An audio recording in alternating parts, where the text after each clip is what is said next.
नमस्कार दोस्तों, SP study point के इस यूट्यूब चैनल पर आप सभी का बहुत बहुत स्वागत है।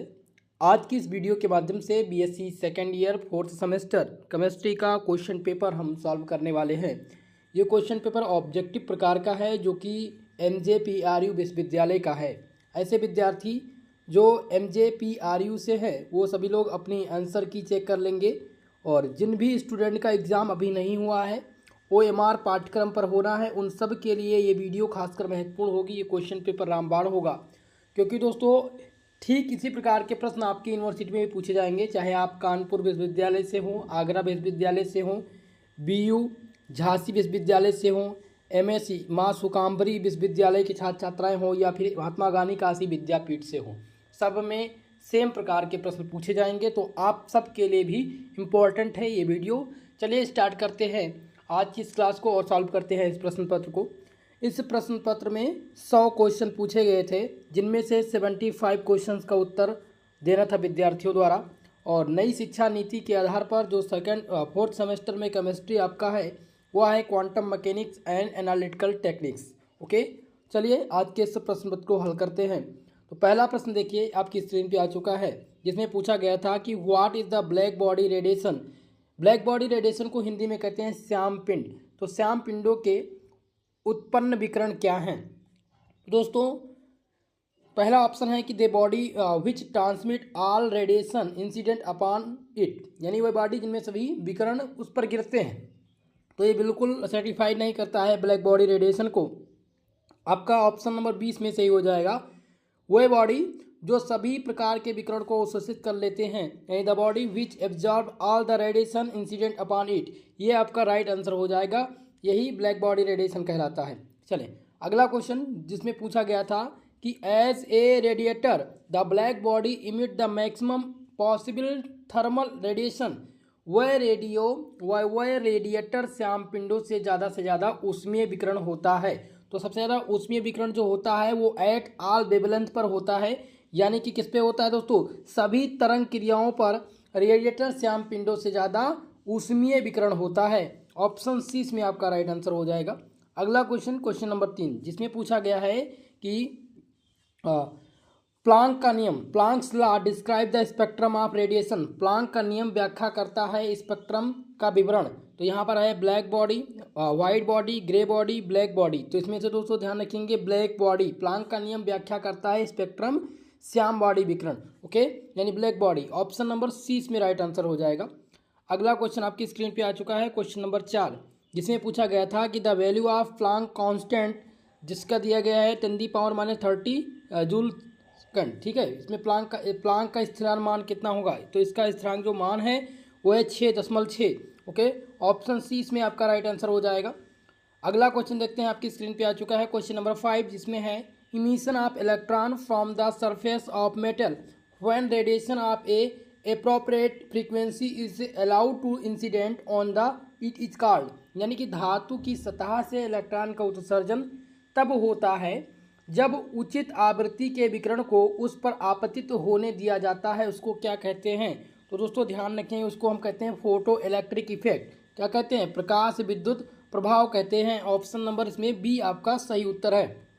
चलें अगला क्वेश्चन आपकी स्क्रीन पे आ चुका है, क्वेश्चन नंबर 6, जिसमें पूछा गया था number of photo electrons emit पर सेकेंड इज प्रोपोर्शनल टू, यानी कि फोटो इलेक्ट्रॉन के नंबर प्रति सेकेंड की दर से उत्सर्जित होता है। ये सरल अनुपाती किसके होता है?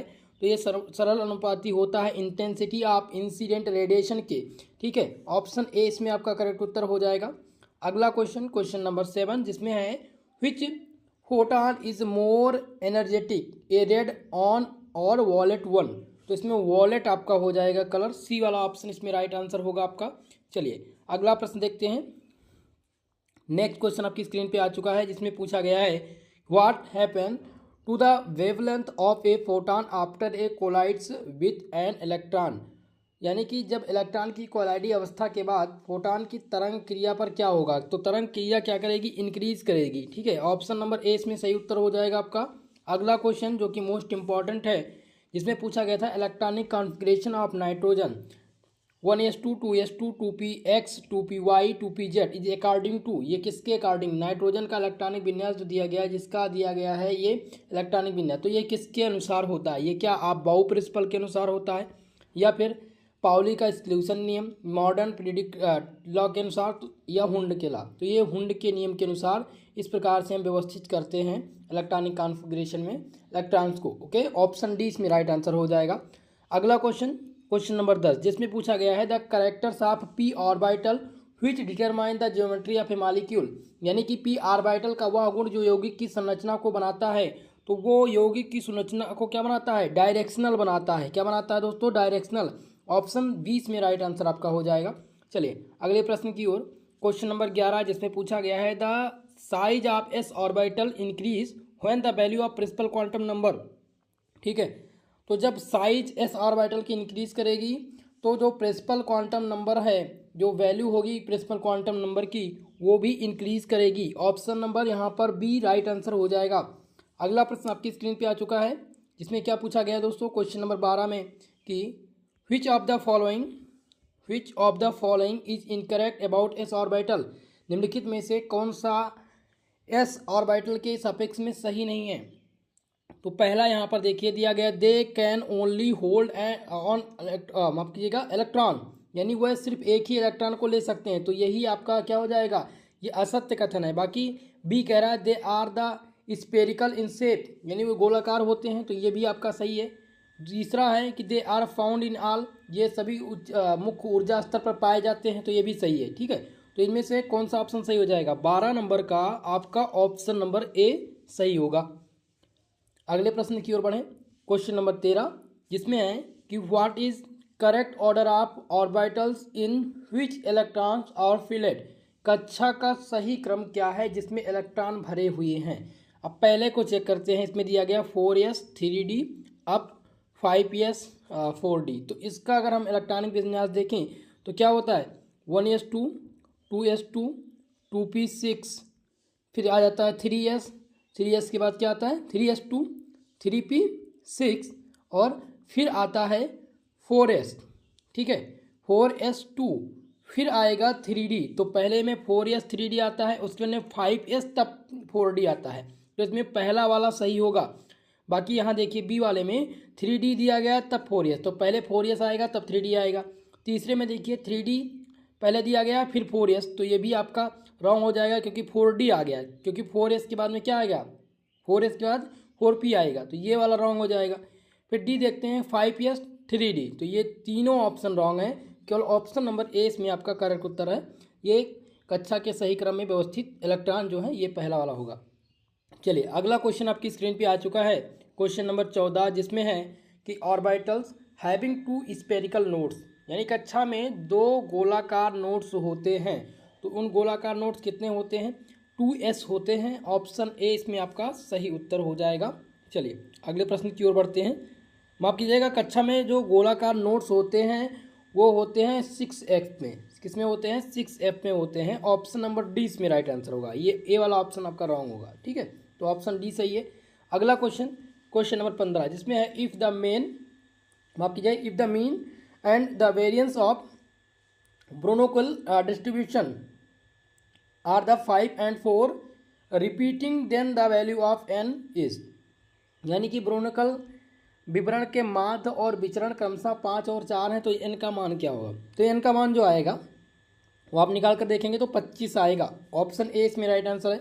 अगला क्वेश्चन देखते हैं, क्वेश्चन नंबर 16, जिसमें है the uncertainty principle applied to, अनिश्चितता सिद्धांत लागू होता है।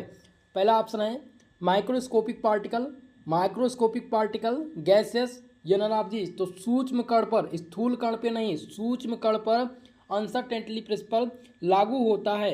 ऑप्शन नंबर 20 में करेक्ट उत्तर हो जाएगा। कंफ्यूज मत होइएगा आप लोग, नहीं तो फिर आप माइक्रो पर लगाएंगे, माइक्रो पे लगाएंगे आप, माइक्रो पार्टिकल। ओके, अनिश्चितता के सिद्धांत लागू करता है। ऑप्शन नंबर बी सही है।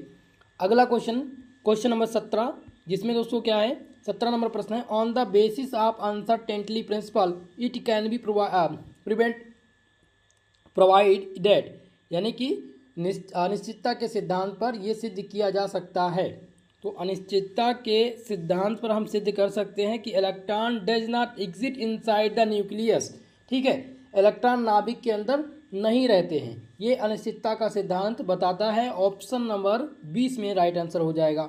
अगला क्वेश्चन नंबर 18, जिसमें है the time domain can be the Schrodinger wave equation. Schrodinger wave समीकरण में समय डोमेन हो सकता है डिपेंडेंट हो सकता है, इंडिपेंडेंट हो सकता है, जीरो हो सकता है, बोथ ए एंड बी।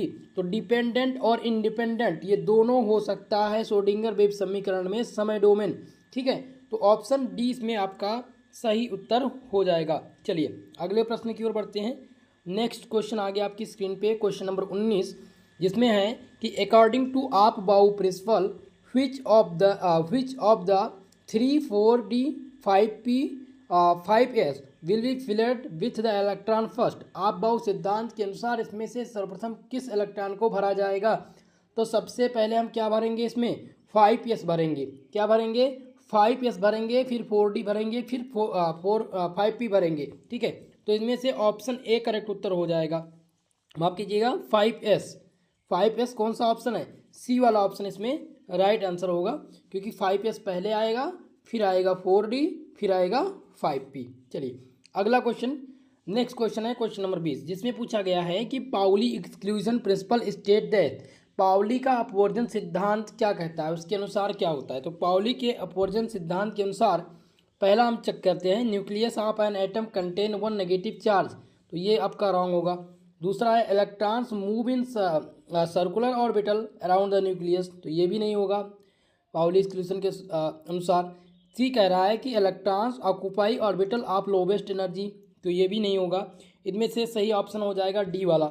इसमें दिया गया है कि all of the 4 quantum numbers of 2 electrons in an atom can not B equal. ठीक है, तो ये डी वाला ऑप्शन बताता है पाउली का एक्सक्लूजन सिद्धांत, बाकी सी वाला हुंड का नियम बताता है।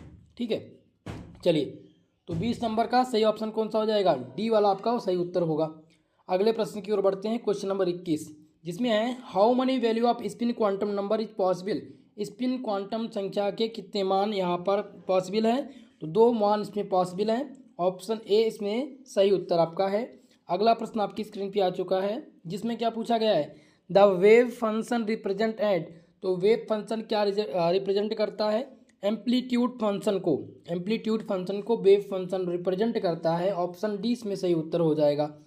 अगला क्वेश्चन है azimuthal quantum number define. Azimuthal quantum number क्या डिफाइन करता है? तो दोस्तों azimuthal quantum number angular momentum को दर्शाता है। क्या दर्शाता है? एंगुलर मोमेंटम को, यानी कोणीय संवेग को। ऑप्शन सी इसमें राइट आंसर हो जाएगा। अगला क्वेश्चन आपकी स्क्रीन पे, जिसमें है SI unit of heat capacity. Heat capacity की एसआई यूनिट पूछी गई है। तो दोस्तों ध्यान रखेंगे, जूल प्रति केल्विन होता है एसआई यूनिट हीट कैपेसिटी की। ऑप्शन नंबर डी इसमें राइट आंसर हो जाएगा। अगला क्वेश्चन है क्वेश्चन नंबर 25, जिसमें है specific heat capacity of a substance is equal. किसी भी परत की विशिष्ट ताप की गुंजाइश सम होती है, तो इसकी गुंजाइश होती है mass of substance into heat capacity. Option number A इसमें राइट आंसर हो जाएगा आपका। Specific heat capacity of a substance is equal to mass of substance equal to heat capacity. Okay, option number A इसमें सही उत्तर हो जाएगा। Question number 26, जिसमें है कि according to Bohr's model of orbital angular momentum of electron the orbit n equal to 2 is. यानी Bohr model के अनुसार इलेक्ट्रॉन का कक्षीय कोणीय संवेग किसी भी कक्षा में होता है n इक्वल टू 2 के लिए। तो n इक्वल टू 2 के लिए इसका मान कितना होगा? h/x होगा। क्या होगा? h/x। ऑप्शन सी इसमें राइट आंसर हो जाएगा। अगला क्वेश्चन आपकी स्क्रीन पे, क्वेश्चन नंबर 27, जिसमें है कि Compton shift depend upon the which of the following. तो कंपटन शिफ्ट जो है वो डिपेंड किस पे करता है? एंगल ऑफ स्ट्रेटिंग पे। किस पर डिपेंड करता है? एंगल ऑफ स्ट्रेटिंग पे डिपेंड करता है। सी ऑप्शन इसमें सही उत्तर हो जाएगा। क्वेश्चन नंबर 28 है Hamiltonian path problem is. Hamiltonian पथ समस्या क्या है? तो हैमिल्टोनियन जो पथ समस्या है वो है एनपी कंप्लीट प्रॉब्लम। क्या है दोस्तों? NP complete problem. Option number D इसमें सही उत्तर हो जाएगा। 29 नंबर प्रश्न में पूछा गया था कि who formulated the first ever algorithm solve the Hamiltonian path problem. तो सबसे पहले इसमें मार्टिलो ने इस प्रॉब्लम को सॉल्व किया था। ऑप्शन ए इसमें करेक्ट उत्तर हो जाएगा। हैमिल्टोनियन पथ समस्या को सुलझाने के लिए एल्गोरिथम को किसने बनाया, तो मार्टिलो ने। ऑप्शन ए इसमें सही उत्तर होगा। अगला क्वेश्चन है 30 नंबर प्रश्न, जिसमें दोस्तों है कि when electron move from the higher energy level to lower energy level energy is. जब इलेक्ट्रॉन उच्च ऊर्जा स्तर से निम्न ऊर्जा स्तर की तरफ घूमता है तो वह ऊर्जा क्या कहलाता है। उस ऊर्जा को हम क्या कहते हैं, एब्जॉर्ब्ड कहते हैं। वो ऊर्जा को अवशोषण करता है। ऑप्शन ए इसमें सही उत्तर होगा। ए और बी नहीं होगा, केवल ए वाला सही होगा। अगला क्वेश्चन आपकी स्क्रीन पे आ चुका है 31 number. I R radiation have the range. I R का रेडिएशन पूछा गया है। आई आर रेडिएशन का रेंज कितना होता है, तो 800 से लगभग 2000 nm के बीच में आई आर का रेडिएशन होता है। ऑप्शन ए इसमें सही उत्तर होगा। अगला क्वेश्चन है Hooke law for the variation of A diatomic molecule में बी रिप्रेजेंट एज। तो इसको हम किस प्रकार से रिप्रेजेंट करेंगे, F इक्वल टू के एक्स। ठीक है, यहाँ पर माइनस दिया गया है तो यहाँ पर क्योंकि वेरिएशन पूछा गया है तो बी वाला ऑप्शन इसमें सही उत्तर हो जाएगा, F इक्वल टू माइनस के एक्स। चले अगले प्रश्न की ओर। क्वेश्चन नंबर 33 नंबर क्वेश्चन पूछा गया था कि विच of the following can not B differentiated using the 7R spectroscopy. यानी कि इनमें से किसके IR स्पेक्ट्रोस्कोपी का प्रयोग करते हुए विभक्त नहीं किया जा सकता है। तो इनमें हम एंटेनोमर्स, ठीक है, प्रतिबिंब रूपी समूह को हम IR स्पेक्ट्रोस्कोपी से विभक्त नहीं कर सकते हैं। ऑप्शन डी इसमें सही उत्तर हो जाएगा। अगला प्रश्न आ गया क्वेश्चन नंबर 34, जिसमें है which of the following do not absorb UV radiation. इनमें से कौन सा यूवी विकिरण द्वारा अवशोषित नहीं होता है। तो इनमें से वाटर, ध्यान रखेंगे वाटर, जल जो है ये यूवी विकिरण के द्वारा अवशोषित नहीं होगा। बाकी एथिल अल्कोहल, बेंजीन और एसीटोन ये सभी यूवी विकिरण के द्वारा अवशोषित होते हैं। सी ऑप्शन सही होगा।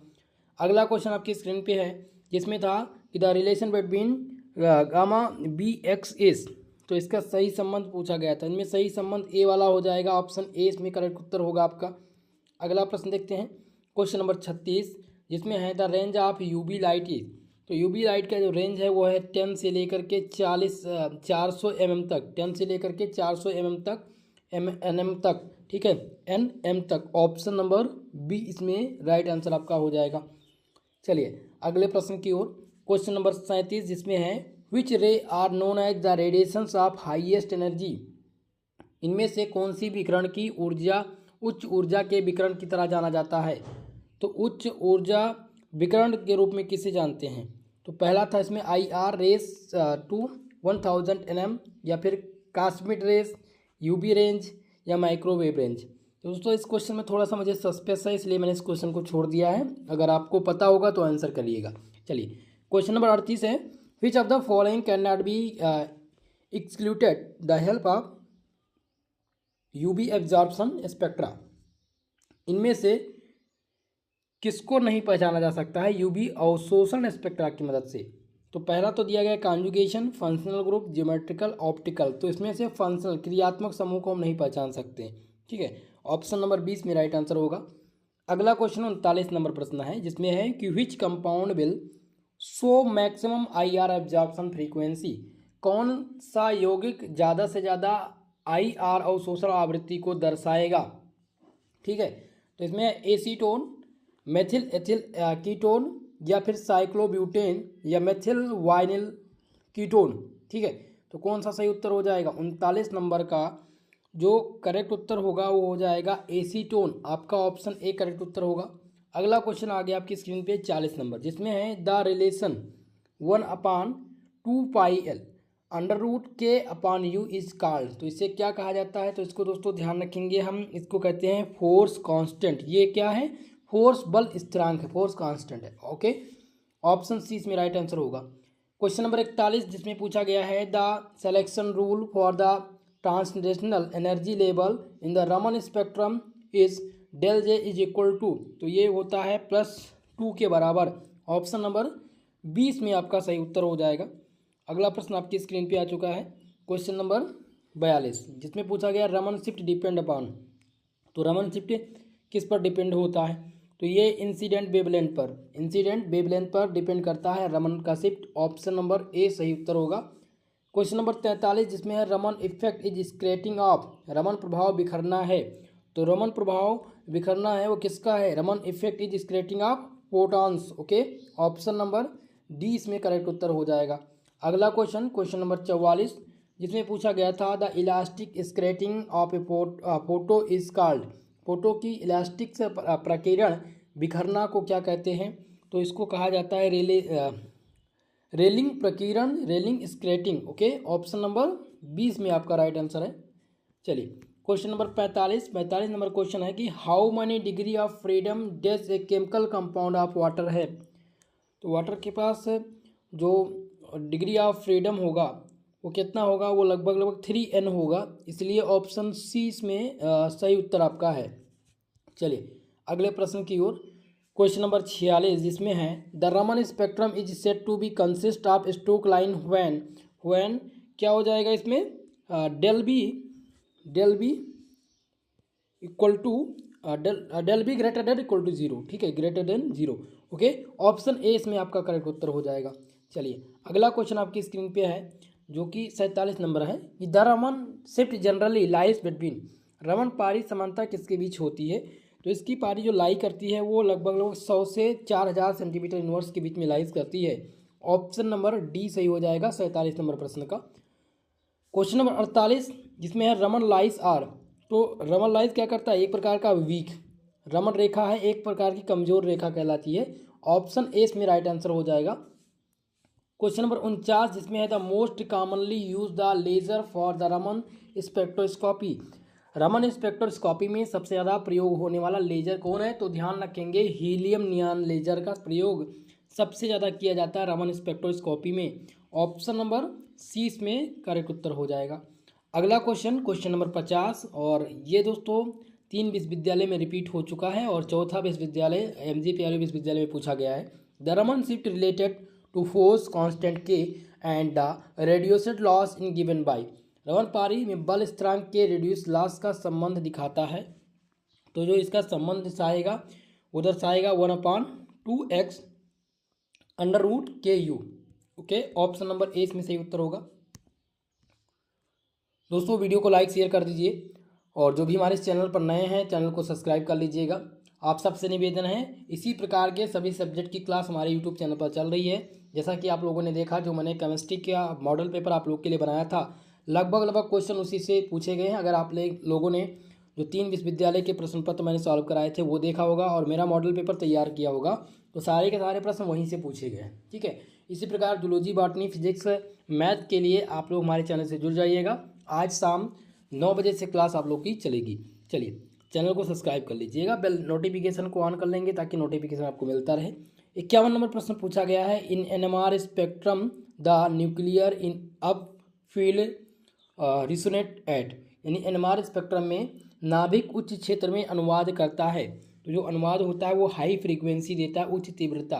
ठीक है, ऑप्शन नंबर ए इसमें सही उत्तर होगा।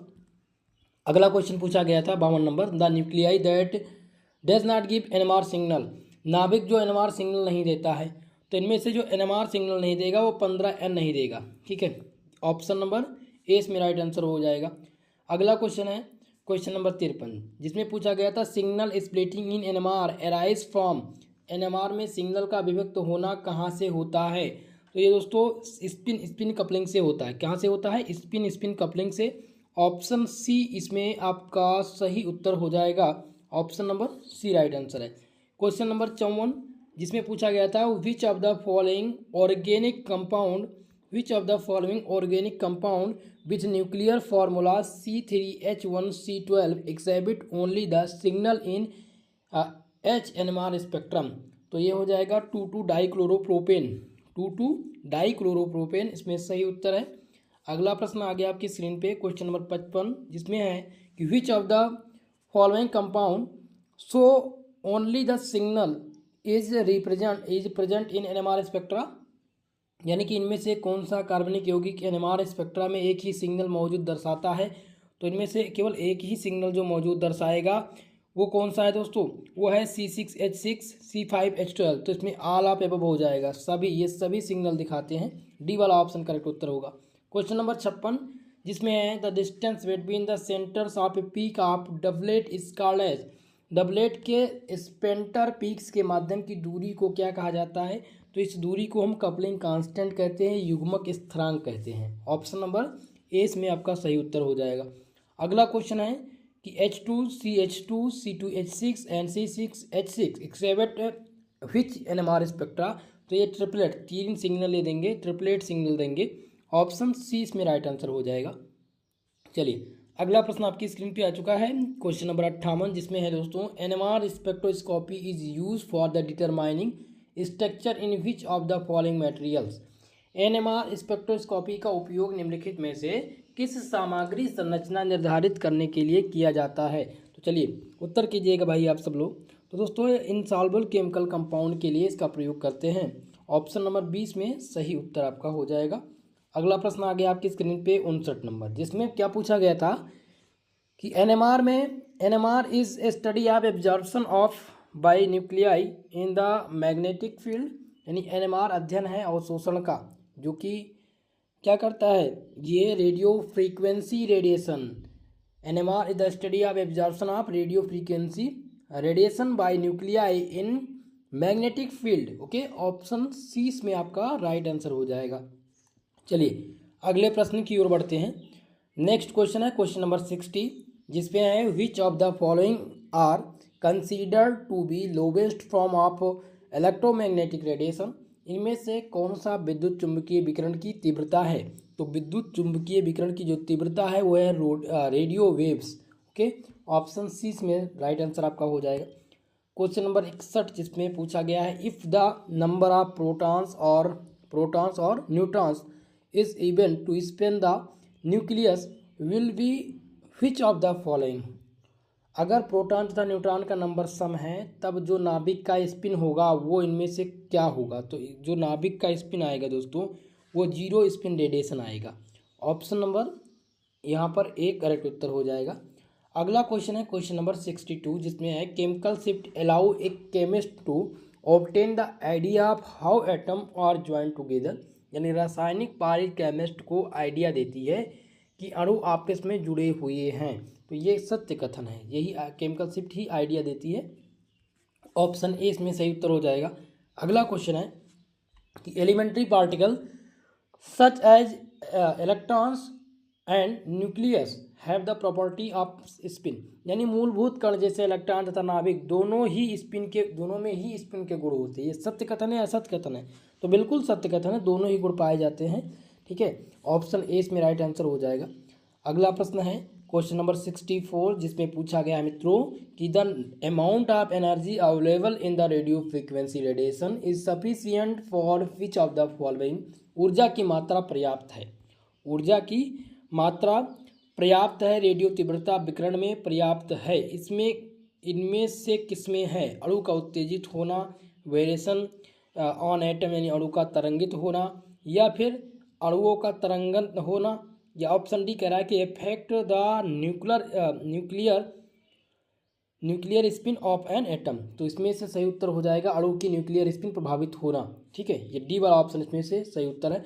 अगला प्रश्न है क्वेश्चन नंबर 65 जिसमें पूछा गया था कि NMR spectrometer provides and methods of determining structure in soluble chemical compound. यानी कि NMR स्पेक्ट्रोमीटर जिलाता है। अब इसमें आपको फिल करना है, फिल इन द ब्लैंक से क्वेश्चन है, तो ध्यान रखेंगे। NMR spectrometer provide and accurate method and determining structure of soluble chemical compound. तो एक्यूरेट एंड नॉन डिस्ट्रिक्ट, ठीक है, बिल्कुल सही, अविनाशित। ओके, ऑप्शन नंबर 20 में सही उत्तर हो जाएगा। अगला प्रश्न है क्वेश्चन नंबर 66 जिसमें है कि NMR spectroscopy indicate the chemical nature of and spectral position of. यानी NMR स्पेक्ट्रोस्कोपी दर्शाता है रासायनिक स्वभाव न्यूक्लियाई और निग्बोरिंग न्यूक्लियाई, यानी कि यहाँ पर हो जाएगा नाभिक तथा नाभिक के पास। ठीक है, तो ऑप्शन नंबर यहाँ पर सी सही है 66 नंबर क्वेश्चन का।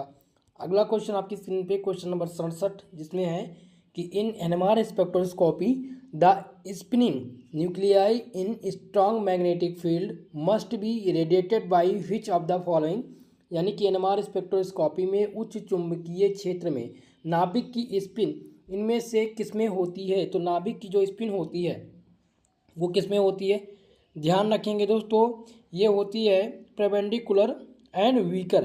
ठीक है, ऑप्शन नंबर 20 में सही उत्तर हो जाएगा, सीधा तथा निम्नलिखित क्षेत्र।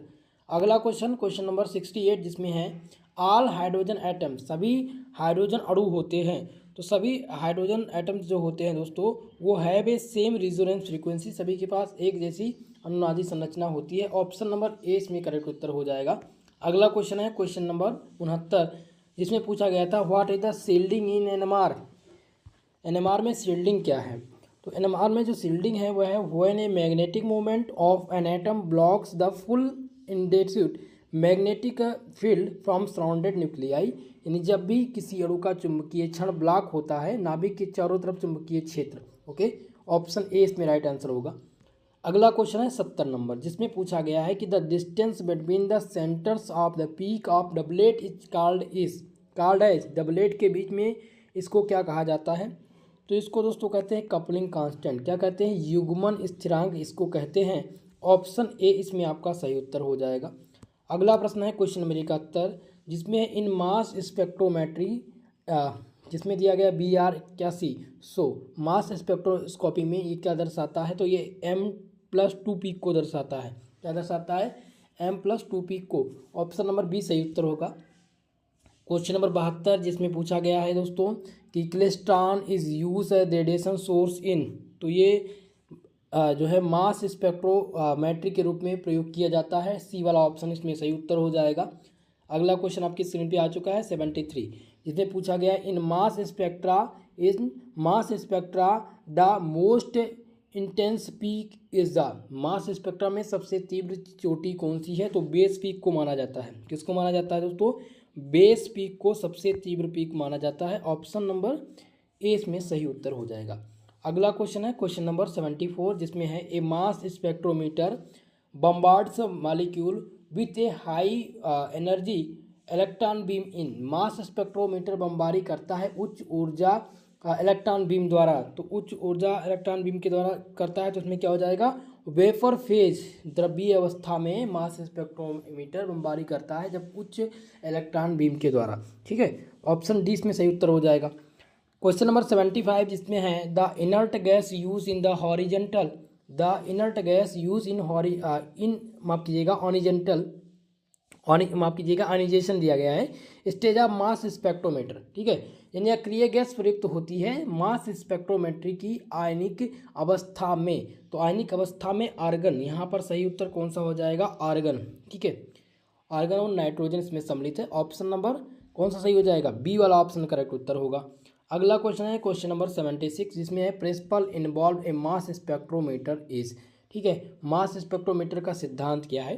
तो मास स्पेक्ट्रोमीटर का जो सिद्धांत है वह extension of electron impact bombardment molecular variation, यानी ऑल इसमें से उपयुक्त सभी मास स्पेक्ट्रोमीटर के सिद्धांत हैं। सो 76 नंबर का डी सही है।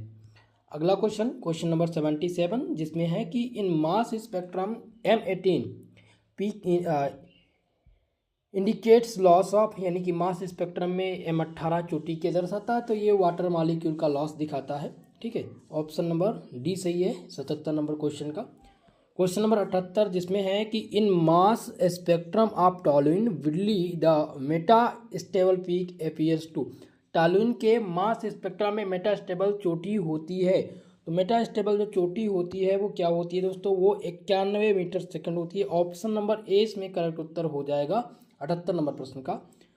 क्वेश्चन नंबर 79 इसमें पूछा गया है in which state the matter mass spectrometry is being perform, यानी कि पदार्थ की किस अवस्था में मास स्पेक्ट्रोमेट्री स्पेक्ट्रोमेट्री किया जाता है। तो ये दोस्तों हो जाएगा गैसियस स्टेट। ठीक है, ऑप्शन नंबर 20 में करेक्ट उत्तर हो जाएगा। अगला प्रश्न है क्वेश्चन नंबर 88 जिसमें पूछा गया है कि which species of following the use to bombard with the sample for which mass spectrometry has been the perform या इनमें से कौन सा मास स्पेक्ट्रोमेट्री पर इस पेंसिल के साथ बमबारी करता है? तो इनमें दोस्तों जो वर्क होता है वो हो जाता है इलेक्ट्रॉन्स का। ऑप्शन नंबर 20 में सही उत्तर है। अगला क्वेश्चन नंबर 81, जिसमें है था दोस्तों पूछा गया है यहाँ पर न्यूमेरिकल से संबंधित, तो ये प्रश्न हमने छोड़ दिया है दोस्तों, ये सस्पेंस क्वेश्चन था। क्वेश्चन नंबर 82 नंबर क्वेश्चन है कि इनमें से कौन सा सूत्र मास स्पेक्ट्रोमेट्री प्रयोग में m/273 के लिए किया जाता है? तो इनमें से दोस्तों C4H11N का प्रयोग किया जाता है। ऑप्शन सी इसमें राइट आंसर है। करेक्ट उत्तर कौन सा हो जाएगा? सी वाला सही आंसर होगा। अगला क्वेश्चन नंबर 83, जिसमें पूछा गया है for the molecule Vr4 the number of peaks which compare the cluster for the molecular ion will be which of the following. Vr के चोटियों के लिए जो जुड़ी हुई होती है यौगिक, उनके आयन के क्लस्टर में इनमें से क्या है? तो इनमें जो क्लस्टर जुड़े हुए हैं उनका जो मान हो जाएगा वो 5 हो जाएगा। ऑप्शन सी इसमें राइट आंसर है। अगला क्वेश्चन नंबर 84, जिसमें है what is the use of mass spectroscopy. Mass spectroscopy का यूज क्या है? तो मास स्पेक्ट्रोस्कोपी जो यूज की जाती है वो determining to masses of particle के लिए, यानी कणों के भारों का मापन के लिए प्रयोग किया जाता है इसका। ऑप्शन ए इसमें राइट आंसर हो जाएगा। अगला क्वेश्चन है 85 नंबर, जिसमें पूछा गया है कि what is the mass spectra also called. Mass spectra को और क्या कहा जाता है और किस नाम से जाना जाता है? तो दोस्तों इसको हम मास स्पेक्ट्रोस्कोपी के नाम से जानते हैं। मास स्पेक्ट्रा को मास स्पेक्ट्रोस्कोपी कहते हैं। ऑप्शन ए इसमें राइट आंसर होगा। क्वेश्चन नंबर 86, जिसमें पूछा गया है कि which force is involve the chromatography. Chromatography में कौन सा बल सम्मिलित होता है? तो इनमें से hydrogen bonding, London force, electrostatic force, ये सभी इसमें सम्मिलित होते हैं। उपयुक्त सभी ऑल ऑफ एबव करेक्ट उत्तर हो जाएंगे। 87 नंबर प्रश्न में पूछा गया है ion exchange chromatograph is based on. Ion exchange chromatograph है वो किस पर निर्भर करता है? तो ये इलेक्ट्रोस्टैटिक रेडिएशन पर वर्क करता है। ऑप्शन ए इसमें आपका सही उत्तर हो जाएगा। नेक्स्ट क्वेश्चन आपकी स्क्रीन पे आ चुका है chromatographs with solid stationary phase is called. तो इस फेज को हम क्या कहते हैं? इसको एब्जॉर्प्शन क्रोमेटोग्राफ्स के नाम से जानते हैं। किस नाम से? एब्जॉर्प्शन क्रोमेटोग्राफ के नाम से जानते हैं। डी वाला ऑप्शन इसमें करेक्ट उत्तर होगा। क्वेश्चन नंबर 89, जिसमें पूछा गया है कि एक combination of a paper chromatographs and electrophoresis. Paper chromatograph तथा इलेक्ट्रोफोरेसिस का संयोजन क्या कहलाता है? तो इस संयोजन को हम क्या कहते हैं? इसको हम पार्टीशन क्रोमेटोग्राफ कहते हैं और इलेक्ट्रिकल मोटेबिलिटी ऑफ आयनिक स्पीसीज दोनों कहते हैं। सो ऑप्शन सी इसमें आपका सही उत्तर हो जाएगा। चलिए अगले प्रश्न की ओर। क्वेश्चन नंबर 90, जिसमें है the components which have a small value of के हैव द एफिनिटी टू। घटक जिसकी के का मान बहुत ही कम है, घनत्व है, तो उसको क्या कहते हैं? तो उसको दोस्तों हम मोबाइल फेज कहते हैं या नो फेज कहते हैं, स्टेशनरी फेज कहते हैं या सोल्यूशन। तो उसको हम स्टेशनरी फेज कहते हैं। सी वाला ऑप्शन इसमें करेक्ट उत्तर आपका होगा।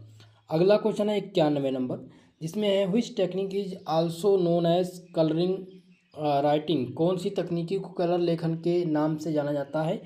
तो कलर लेखन के नाम से हम किसको जानते हैं? तो क्रोमेटोग्राफी को कलर लेखन के नाम से जानते हैं। सी वाला ऑप्शन इसमें करेक्ट उत्तर होगा। क्वेश्चन नंबर 92, जिसमें पूछा गया था कि in chromatograph the stationary phase can be supported in a solid. तो क्रोमेटोग्राफ में स्टेशनरी फेज जो है वो किस पर निर्भर करता है? तो वो दोस्तों सॉलिड और लिक्विड दोनों पर वर्क करता है। ऑप्शन ए इसमें करेक्ट उत्तर होगा। अगला प्रश्न है क्वेश्चन नंबर 93, जिसमें पूछा गया है in chromatographs which of the following can be mobile phase be made of. तो मोबाइल फेज में दोस्तों ध्यान रखेंगे जो प्रयोग किया जाता है वो लिक्विड और गैस, और स्टेशनरी फेज में सॉलिड टू लिक्विड। ठीक है, तो सी वाला ऑप्शन इसमें सही है क्योंकि मोबाइल फेज पूछा गया था। क्वेश्चन नंबर 94 है क्रोमेटोग्राफी इज। तो क्रोमेटोग्राफी क्या है? क्रोमेटोग्राफी सॉल्यूट, पहला ऑप्शन कह रहा है कि solute concentration with evolution time, यानी कि विलय की सांद्रता तथा इल्यूशन समय, विलय की सांद्रता विथ इल्यूशन आयतन। तो ये दोनों सही है। ऑप्शन नंबर सी आपका करेक्ट उत्तर हो जाएगा, बोथ ए एंड बी। चलिए क्वेश्चन नंबर 95 आ गया आपकी स्क्रीन पे। Ion exchange chromatography is based on. तो आयन एक्सचेंज क्रोमेटोग्राफी किस पर बेस्ड है? तो ये बेस्ड है इलेक्ट्रोस्टैटिक अट्रैक्शन पर। ओके, ऑप्शन नंबर ए इसमें सही उत्तर होगा। क्वेश्चन नंबर 96, जिसमें है using the chromatograph detector in the chromatography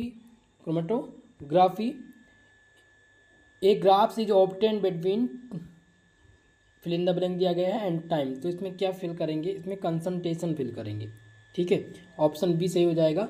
यानी using the chromatogram detector in chromatography a graph is obtain between the concentration and time. Okay, option number C B वाला correct उत्तर सांद्रता यहाँ पर फिल होगा 96 number में। 97 नंबर क्वेश्चन है कि chromatographs is a physical method that is use to separate and analysis. यानी क्रोमेटोग्राफी एक भौतिक विधि है जिसको प्रत्यक्ष विश्लेषण के लिए किया जाता है। तो इनमें हम क्या अलग करते हैं भैया, कॉम्प्लेक्स मिक्सचर, जटिल मिश्रण को हम अलग करते हैं। Option C, option number B correct उत्तर हो जाएगा 97 नंबर प्रश्न का। अगला क्वेश्चन 98 नंबर है जिसमें है chromatography can not be separate to purify the volatile substance. Chromatography में जो विषीय पदार्थ है उनके शोधन में प्रयुक्त नहीं किया जाता है। ठीक है, तो ये सत्य कथन है, क्रोमेटोग्राफी विषीय पदार्थ के शोधन में प्रयुक्त नहीं किया जाता है। ऑप्शन ए सही हो जाएगा। क्वेश्चन नंबर 99 जिसमें है chromatography can not be use to separate the detected products. Chromatography नाजुक उत्पाद को पृथक करने में प्रयोग नहीं किया जाता। तो ये भी आपका सत्य कथन है, ऑप्शन ए सही उत्तर होगा। इस प्रश्न पत्र का लास्ट क्वेश्चन 100 नंबर जिसमें है कि why is chromatography use. Chromatography का यूज यानी प्रयोग क्यों करते हैं। तो इसका प्रयोग हम करते हैं S for separating organic and inorganic compound. कार्बनिक तथा अकार्बनिक यौगिक के पृथक्करण में प्रयोग करते हैं क्रोमेटोग्राफी का। ऑप्शन सी इसमें सही उत्तर हो जाएगा। तो आज की इस क्लास में दोस्तों 100 क्वेश्चन थे इस प्रश्न पत्र में जो मैंने आपको सॉल्व करा दिए हैं। इसी प्रकार के जो क्वेश्चन पेपर हैं उनके सॉल्यूशन के लिए, आंसर के लिए हमारा नंबर नोट कर लीजिए 9984947535। इस पर आप पेपर का पेज व्हाट्सअप कर दिया करिए, पेपर व्हाट्सअप कर दें क्लियर पिक के साथ या पीडीएफ बना करके, जैसे भी आपकी सुविधा हो। ठीक है, ताकि जल्द से जल्द आपको आंसर की प्रोवाइड हो सके। बाकी बीएससी की सभी क्लासेस बिल्कुल फ्री में हमारे इस यूट्यूब चैनल पर दी जा रही है विथ पीडीएफ नोट्स से। तो आप लोग हमारे इस यूट्यूब चैनल को जरूर सब्सक्राइब कीजिएगा। बाकी टेलीग्राम ग्रुप से जुड़ जाइए जिसका लिंक डिस्क्रिप्शन बॉक्स में है, या आप सर्च कर लीजिएगा SP स्टडी पॉइंट। ठीक है, तो आपको मिल जाएगा टेलीग्राम पे चैनल जहां से आप ज्वाइन कर पाएंगे और पीडीएफ नोट्स और क्लास का नोटिफिकेशन आपको टाइमली मिलता रहेगा। तो दोस्तों कैसी रही ये वीडियो कमेंट बॉक्स में कमेंट करके जरूर बताइएगा। आज के लिए बस इतना ही, मिलते हैं किसी नेक्स्ट वीडियो में, तब तक के लिए जय हिंद जय भारत।